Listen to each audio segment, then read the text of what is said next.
What happens when a nation decides that chaos is optional? When cleanliness becomes law and order becomes identity? Can a city be too perfect? And what does that perfection cost the people who live inside it?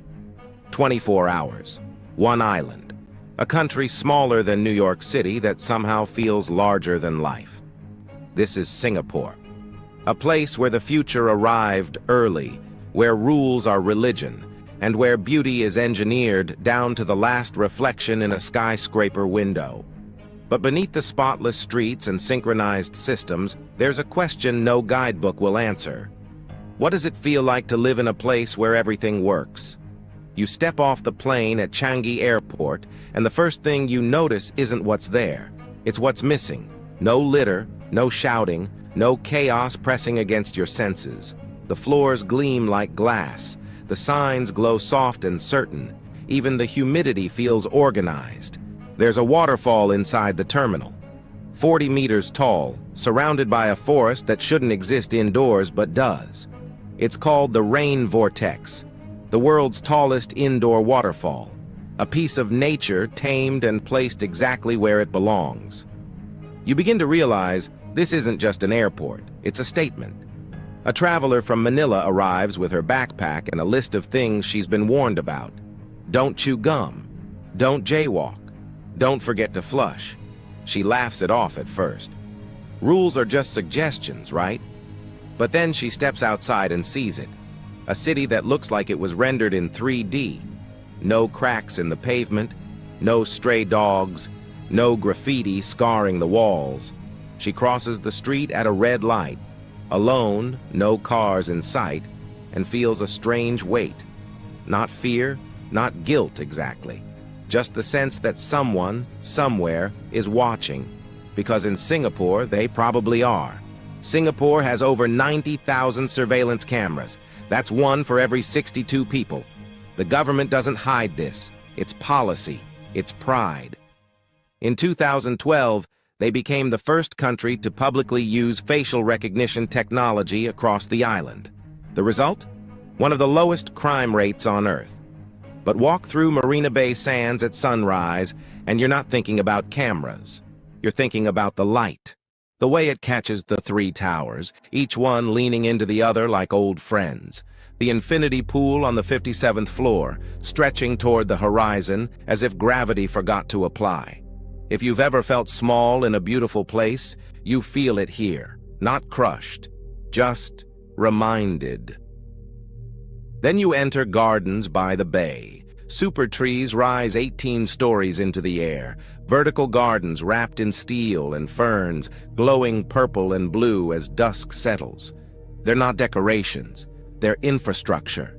These structures collect rainwater, generate solar power, and exhale cooled air into the park below. Singapore has no natural resources, no oil, no minerals, no fertile land to speak of. So they built their own. It cost over $1 billion.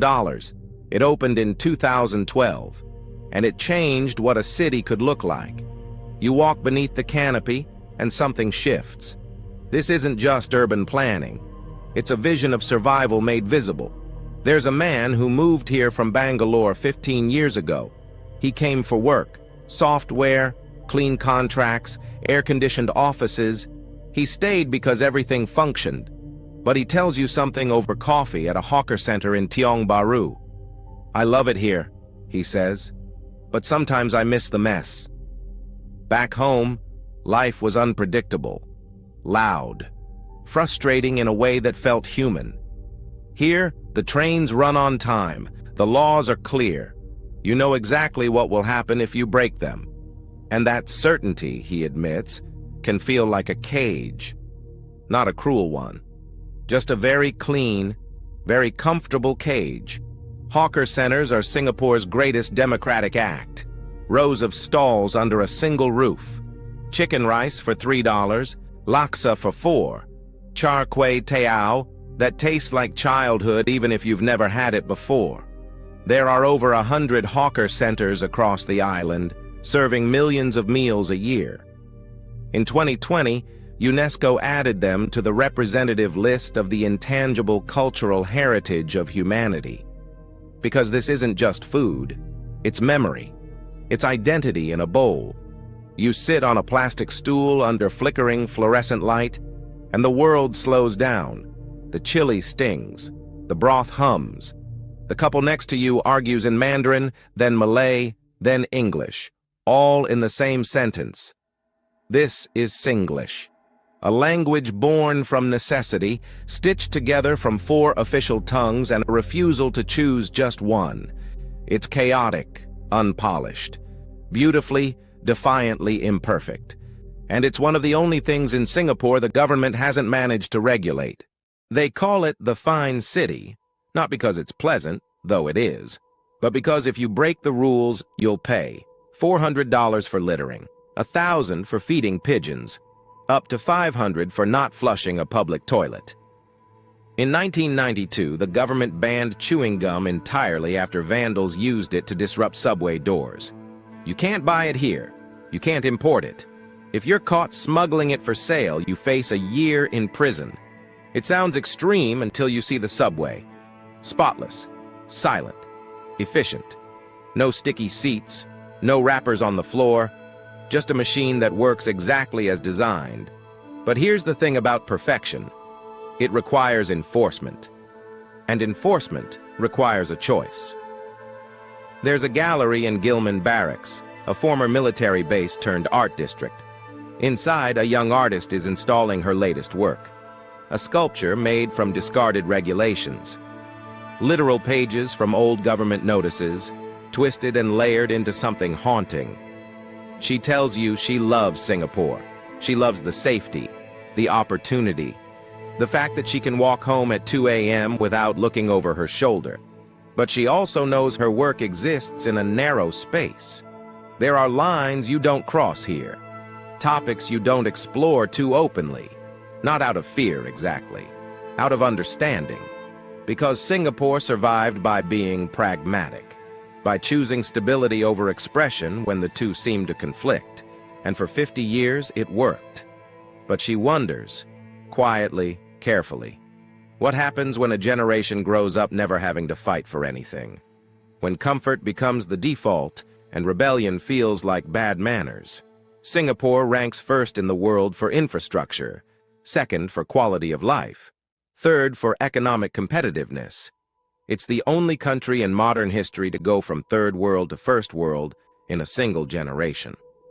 Lee Kuan Yew once said, "I ignore polling and focus on results, and the results are undeniable. But if you've ever lived somewhere that felt too safe, you know the weight that comes with it. The pressure to succeed, to fit in, to not waste the order you've been given. Singaporeans work some of the longest hours in the world. They sleep less than almost anyone. There's a word here, kiasu. It means fear of losing out. You see it in hawker lines, in parents planning their children's lives before birth, in success being treated like oxygen. By nightfall, you're standing on the Helix Bridge, watching the city light up in waves. Kiasu. It means fear of losing out. You see it in hawker lines, in parents planning their children's lives before birth, in success being treated like oxygen. By nightfall, you're standing on the Helix Bridge, watching the city light up in waves. The skyline looks unreal, too symmetrical, too bright. Marina Bay Sands glows gold. The Art Science Museum blooms like a steel lotus. And you remember something a taxi driver told you earlier. Singapore feels like living inside a snow globe. Beautiful, protected, perfectly arranged, but also sealed. You can see the world outside, but you're separate from it. Maybe that's the trade-off. Safety for spontaneity, order for wildness, perfection for the messy, unpredictable thing we used to call freedom.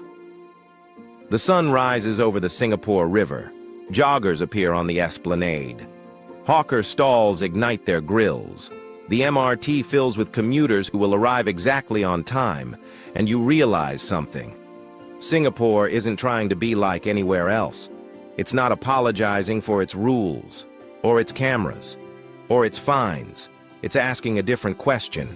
What if a society could be designed? What if order wasn't oppression, but optimization? What if you could engineer a place where people felt safe, fed, employed, and free within limits? It's not a utopia. It's too self-aware for that. But it's not a dystopia either. It's something stranger, something in between.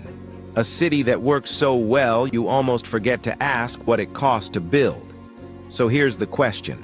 If you could live in a place where everything functioned perfectly, but the rules were non-negotiable and the cameras never blinked, would you?